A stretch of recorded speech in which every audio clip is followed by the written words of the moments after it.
Welcome to another episode of Montana Shares, and today we have Montana Free Press on again. Last time we talked about just the core fundamental work that you guys were doing. Now let's dive in a little deeper on the 2020 election and the coverage that you have planned for that. So welcome to the show again. Thanks, Bill. It's good to be here. Good. So we've got a big election coming up in, I don't know, we're talking a couple of months from today, if my math's right.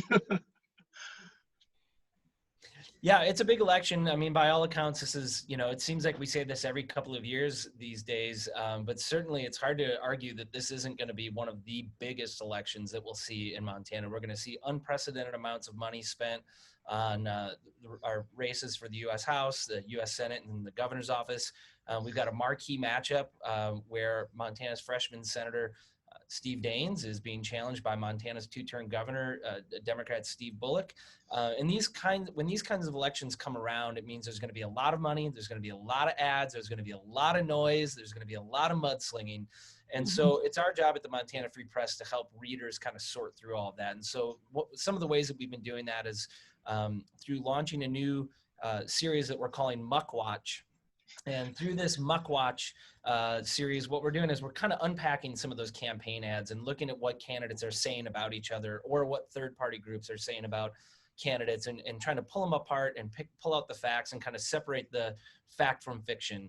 Another tool that we have is a really straightforward interactive web app. So you can go to our website at montanafreepress.org, click on the elections tab, and from there, you can access an interactive app that we've built here in-house where we're compiling the most useful information on individual candidates for all the major offices in the state, from governor all the way down to Secretary of State, Public Service Commission, and we've got judicial races on the ballot this time around. So what we're trying to do at the Montana Free Press is really provide as broad and as in-depth of coverage as we can to these major races and really help voters try to understand who the candidates are, what they stand for, what's real, what's not, who's spending, who's trying to influence the election. And so these are all things that we do on a regular basis here. And we do it because we have the support of our readers who subscribe to our newsletter, visit our website, and eventually support our work through their individual contributions. So it's really exciting time, and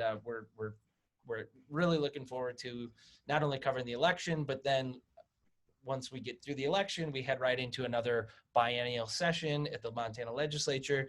And this will be the first time in 8 years that we'll have a new governor. So the session's going to look a lot different this year than the previous 4 sessions. And so we'll be there to cover all the action from gavel to gavel.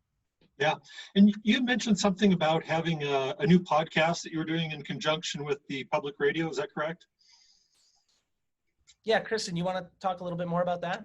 Yeah, sure. I mean, I think, collaborations in news are relatively rare. And so we're really proud of this opportunity to collaborate in Montana. So between Yellowstone Public Radio, Montana Public Radio, and Montana Free Press, there's going to be a new election podcast called Shared State. And it's going to be, I think, about 9 episodes long, although that may change as the stories pan out. But it'll be about 9 podcast episodes that will be available online at any one of our websites, but then also through any of your podcast streaming. And it's going to cover issues that are related to the election, but center around Montana values. So it's a really neat dive into what Montanans value and how that plays out in the election. Mm-hmm. And my personal soapbox is that Montanans have more in common than they have in difference. But unfortunately, maybe standard traditional media likes to be more divisive and make different parties dislike each other / hate each other, whatever the case is.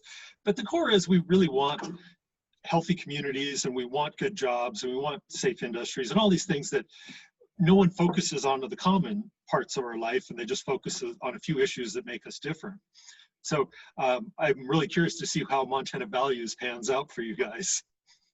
Yeah, it's. I mean, you hit on it, Bill. I mean, that's exactly the narrative that we're going to try to unpack over the course of this elections podcast, which is, every candidate claims that they sort of represent Montana values or that they best embody Montana values, but that term Montana values means a lot of different things to a lot of different people. But I agree with you. I think at the end of the day, most Montanans really do share a lot of common values. So what we're going to be looking at is, how politicians, how third-party spending, how all of these different special interest groups try to use Montana values as a way to sort of divide and bring people into their various camps for whatever their issue might be. So we're gonna explore a lot of that in this podcast, and we're really excited to be collaborating with our partners in public media at Montana Public Radio and Yellowstone Public Radio. We got a great team of reporters and editors and producers assembled. I mean, we're all bringing some significant resources to this project, and I think it's going to be like something. I think it's going to be something that nobody's ever seen the likes of in Montana before, or should I say, heard the likes of in Montana before. Right. But we're really excited about it, and I think our readers and our listeners, and hopefully your audience, will be excited about it too. Right. I mean, you've sort of done a little bit of this type of really deep work before. You were, if I have this correct, you were significantly involved in Dark Money, the movie, as a resource. Is that a correct statement? Yeah, so some of the reporting that I've done over the years on Dark Money was featured in a 2018 documentary film called Dark Money, which, if you haven't seen it, it's available on Amazon Prime or on PBS. In fact, I think there might be plans to air it again on POV, which is a PBS documentary strain. I was fortunate enough to be involved in that film, and so if you want to learn more about my reporting on Dark Money, the issue of Dark Money, or a little bit more about how the Montana Free Press came to be, it's a good film. It was shortlisted for the Oscars in 2019, so that was pretty exciting. Yeah, that sounds great. Well, I'm really curious and really looking forward to your coverage of this. So let's hit your website one more time, make sure everyone has it so that they can watch some of this great content that I'm sure you're going to be producing. MontanaFreePress.org, all spelled out, or MTFP.org. Okay, the long and the short version thereof. Anything else we need to add to the coverage of the 2020 election for Montana? No, I think that's it. I mean, we'd encourage anybody who's interested in following these issues to sign up for our newsletter at MontanaFreePress.org. It's a free newsletter. We send it out every weekday, and then a weekly roundup on Fridays of all of our latest reporting. We also have all the updated data, live charts that explain better the COVID-19 numbers as well. So there's a lot of good resources at the website and on our newsletter. So if you don't want to miss out on anything, that's the way to do it. Sign up at MontanaFreePress.org. Okay, wonderful.